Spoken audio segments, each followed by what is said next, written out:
फलों में बात करें नींबू की तो इसकी बाजार में मांग वर्ष भर रहती है। नींबू की बागवानी करके किसान अच्छा लाभ कमाते हैं। अगर आप भी नींबू की नई बागवानी करने का सोच रहे हैं तो इसकी कौन कौन सी किस्मों का चयन करें और गड्ढों की तैयारी से लेकर पौध रोपाई तक किन किन बातों पर खास ध्यान दें, जिससे आने वाले समय में नींबू के बाग से अधिक फल उत्पादन मिले। इस बारे में जानते हैं डॉक्टर सुनीता कुशवाहा से। तो सबसे पहले तो नींबू की जो किस्म आप कौन कौन से जो नए बगीचे अगर हमारे किसान भाई लगाना चाहते हैं तो नए बगीचे लगाने के लिए किस्म का चुनाव पर ध्यान देना जरूरी है। नए प्रभेद हैं, किसी भी जो हमारी कृषि विश्वविद्यालय है वहाँ से प्राप्त कर सकते हैं या कृषि विज्ञान केंद्र से प्राप्त कर सकते हैं। तो नींबू की किस्म में कागजी लाइम, तो पूर्वी कागजी काफ़ी अच्छी वैरायटी है। इसके साथ ही साथ विक्रम है और प्रमालिनी है जो काफ़ी अच्छी वैरायटी है, जिसको कि हमारे जो उपभोक्ता हैं वो पसंद करते हैं।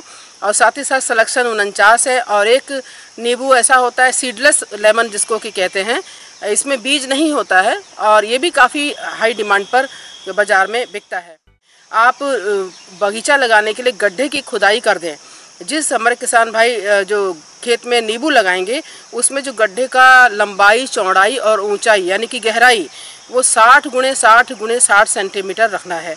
इसके साथ ही साथ उस जो गड्ढा आप बनाएंगे उसमें से जो मिट्टी निकलेगी, तो पहले क्या करेंगे, जब आप गड्ढे की खुदाई करेंगे तो उसमें आधा यानी कि 30 सेंटीमीटर तक जब आप जाएंगे तो उस जो मिट्टी ऊपर की निकलेगी उसको एक तरफ निकाल के रख दें।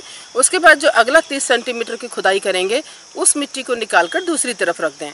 इसके बाद आप जो ऊपर की मिट्टी निकली है और जो उसमें से आधी मिट्टी ले लें और जो नीचे से मिट्टी निकली है उसको पूरा लें और इसके साथ ही साथ उसको अच्छी तरीके से मिक्सचर बना दें। दोनों मिट्टियों को अच्छी तरीके से फिर मिला दें, क्योंकि जो नीचे की मिट्टी होती है उसमें जीवांश का अंश कम होता है और ऊपर की जो मिट्टी होती है उसमें जीवांश का अंश अधिक होता है। तो इससे क्या होगा कि गड्ढे की जो पूरी मिट्टी है पुनः उसमें जीवांश जो मात्रा है वो एक समान हो जाएगी। इसके साथ साथ उसमें सड़ी गोबर की खाद जो है 25 किलोग्राम मिला दें और सिंगल सुपर फॉस्फेट जो खाद आता है वो 1.5 किलोग्राम प्रति गड्ढा के हिसाब से उसमें मिला दें।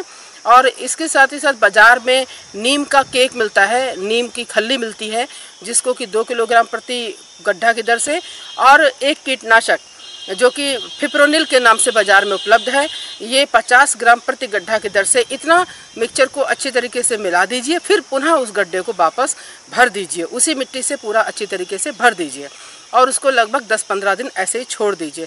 उसके पश्चात उसमें आप नींबू का पौधा लगाएं। गड्ढे की भराई के 15 दिन बाद पौधों की रोपाई करना चाहिए। पौध को रोपते समय चिन्हित किए गए गड्ढों के मध्य में पौधों की पिंडी के हिसाब से छोटा गड्ढा खोदें। इसके बाद पॉलीथीन को निकालकर मिट्टी समेत पौधे को बनाए गए गड्ढे में रोपें। इसके बाद पौधे के चारों तरफ मिट्टी को अच्छी तरह दबा दें। फिर हजारे की सहायता से हल्की सिंचाई करें। तो पौधे से पौधे का दूरी 5 मीटर और पंक्ति से पंक्ति का दूरी 5 मीटर रखा जा सकता है। इसके साथ साथ अगर आपको लगता है तो आप 6 मीटर पंक्ति से पंक्ति और 6 मीटर पौधे से पौधे की दूरी पर भी बगीचे को लगा सकते हैं। ये दोनों ही जो दूरियां हैं इस पर काफ़ी उपयुक्त बढ़वार होती है, अच्छी बढ़वार होती है। पोषण प्रबंधन कर अच्छा फल उत्पादन लिया जा सकता है। पौधों को दी जाने वाली खाद और उर्वरक की मात्रा पौधों की आयु, दशा व मृदा के प्रकार पर निर्भर करती है। तो पहले साल आपको 10 किलोग्राम सड़ी गोबर की खाद पौधे में देनी है। जो नाइट्रोजन है वो 180 ग्राम देनी है, फास्फोरस 150 ग्राम देना है और पोटास 100 ग्राम देना है। ये प्रति पौधे की बात हो रही है, प्रति पौधा आपको इस दर से देना है।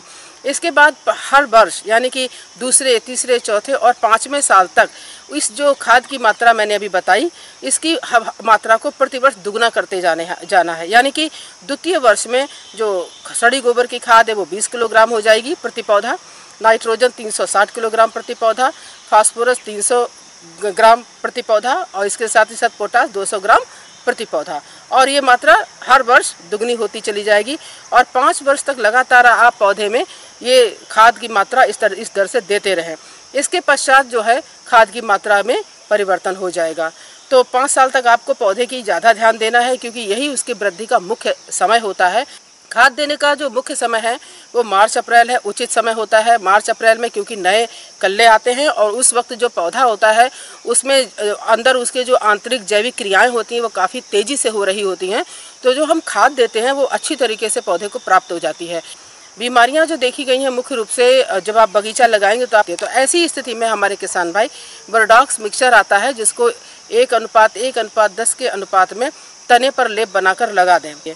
तो लगभग बगीचा लगाने के 3 साल बाद पौधे में फलन प्रारंभ शुरू हो जाता है। एक देखा जाए तो बाजार में बेचने के योग्य पौधा तैयार हो जाता है, फल देने लगता है। वैसे तो आजकल जो प्रभेद उपलब्ध हैं उसमें अगले सीजन यानी कि अगले वर्ष ही फल आने शुरू हो जाते हैं, लेकिन कमर्शियल अगर देखा जाए तो 3 साल बाद पौधा जो है फल देना प्रारंभ कर देता है। एक पौधे से लगभग आपको 1000 से 2000 तक फल प्रति पौधा मिल जाएगा और साल में अगर 2 बार फलन होता तो इस तरीके से आपको लगभग 3 से 4000 फल एक पौधे से साल भर में प्राप्त होते हैं।